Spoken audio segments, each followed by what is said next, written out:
प्रधानमंत्री नरेंद्र मोदी द्वारा वैश्विक संकट को देखते हुए किए गए आह्वान के अनुरूप अकोला की प्रथम नागरिक एवं महापौर शारदा रंजीत खेड़ेकर ने 12 मई 2026 को आयोजित मनपा की सर्वसाधारण सभा में शहरवासियों से पेट्रोल, डीजल और खाद्य तेल का उपयोग कटौती और संयम के साथ करने की अपील की है। साथ ही उन्होंने नागरिकों से अधिक सार्वजनिक परिवहन का उपयोग करने का आह्वान किया। माननीय पंतप्रधान नरेंद्रजी मोदी यांनी देशाला केलेल्या आव्हानानुसार मी सुद्धा या सभागृहाच्या माध्यमातून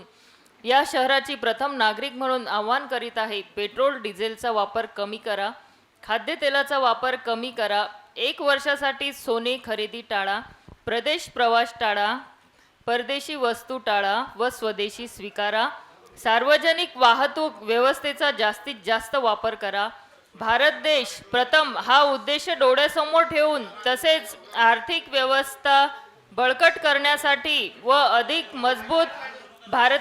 भारतासाठी सर्व नागरिकांनी सदरच्या आवाहनाचा स्वीकार करून अंमलबजावणी करावी ही विनंती करते।